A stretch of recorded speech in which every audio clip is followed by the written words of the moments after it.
सोचिए, एक ऐसी जगह के बारे में जहां सूरज ढलते ही एक अजीब सा सन्नाटा पसर जाता है और जहां सरकार खुद चेतावनी देती है कि रात में यहां रुकना सख्त मना है। आज हम राजस्थान के उन्हीं रहस्यमयी खंडरों की पड़ताल करेंगे। जी हां, हम बात कर रहे हैं भानगढ़ किले की। ये कोई मामूली सलाह नहीं है, ये भारतीय पुरातत्व सर्वेक्षण यानी एएसआई का एक ऑफिशियल नियम है। और ये नियम उस जगह के लिए है जिसे देश की सबसे भूतह जगहों में से एक माना जाता है। ये बात इस किले की शोहरत को बिल्कुल सही तरीके से बयां करती है। आखिर ऐसा क्या है इस जगह में जो लोगों को अपनी तरफ खींचता भी है और डराता भी है?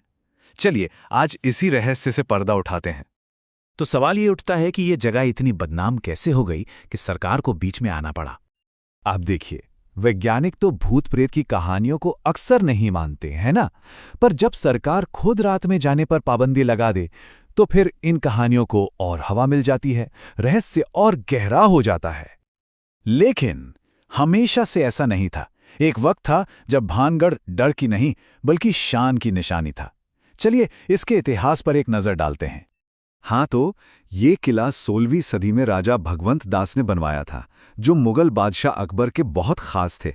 17वीं सदी तक तो सब कुछ बढ़िया था, एक खुशहाल फलता फूलता राज्य। लेकिन फिर अचानक सब कुछ वीरान हो गया। मतलब एक पूरा का पूरा साम्राज्य रातों रात गायब हो गया।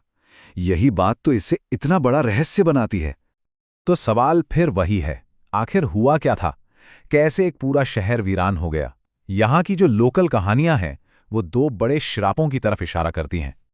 अब दिलचस्प बात यह है कि किले के वीरान होने के पीछे कोई एक नहीं बल्कि दो अलग अलग कहानियां हैं और दोनों का अंत एक श्राप पर होता है।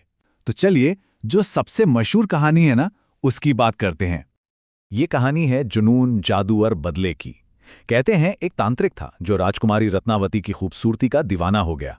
अब उसे पाने के लिए उसने काले जादू का सहारा लिया, पर राजकुमारी बहुत समझदार थी, उसे उसकी चाल पता चल गई। नतीजा, तांत्रिक की मौत। लेकिन मरते मरते वो पूरे भानगढ़ को हमेशा के लिए बर्बाद होने का श्राप दे गया। और यही वो कहानी है जो आज भी वहां के खंडरों में गूंजती है। तो ये तो हुई पुरानी कहानी। अब आते हैं आज के दौर में।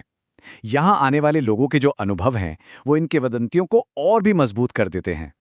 मतलब जो लोग शाम के बाद यहाँ रुकने की हिम्मत करते हैं या जो आसपास रहते हैं, वो अक्सर अजीब अजीब बातें बताते हैं, जैसे किसी औरत के रोने की आवाज़ें आना या चूड़ियों के टूटने की आवाज़।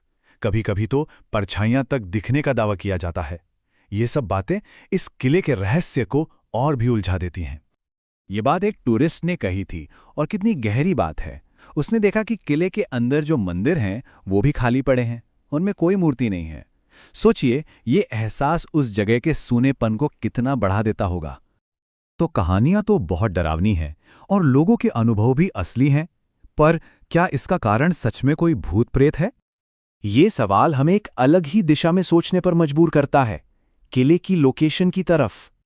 देखिए, सबसे जरूरी बात यह है कि ये खंडहर कहीं बीच वीराने में नहीं है। इनकी सीमा सरिस्का टाइगर रिजर्व से लगती है और इसका मतलब है कि ये जंगली जानवरों का एक नेचुरल रास्ता है। जैसा किसी ने बताया भी था कि दिन में जो लोग पिकनिक मनाने आते हैं उनका बचा कुचा खाना रात में इन शिकारियों को अपनी तरफ खींचता है। अब सोचिए, घोप अंधेरे खंडरों में अगर किसी बाघ की दहाड़ या भालू के गुर्राने की आवाज आए तो उसे कोई भी आसानी से कुछ और समझ सकता है। तो आखिर में भानगढ़ की कहानी से क्या समझना चाहिए? भानगढ़ असल में एक ऐसी जगह है जहां दो सच एक साथ मौजूद हैं। एक तरफ है डरावनी कहानियां जो इतनी मजबूत हैं कि सरकार को नियम बनाने पड़े, और दूसरी तरफ है जंगल का असली खतरा जो इन कहानियों का एक बिल्कुल प्रैक्टिकल एक्सप्लेनेशन भी देता है। तो ज्यादा ताकतवर क्या है, वो कहानी जो हम सदियों से खुद को सुना रहे हैं, या फिर वो असली खतरा जो अंधेरे में छिपा बैठा है? खैर, शायद जवाब इतना जरूरी भी नहीं है। अंत में वजह चाहे जो भी हो, भानगढ़ एक ऐसी जगह है जहां सूरज ढलते ही इंसानों का राज खत्म हो जाता है, और ये चेतावनी आज भी उतनी ही सच्ची है।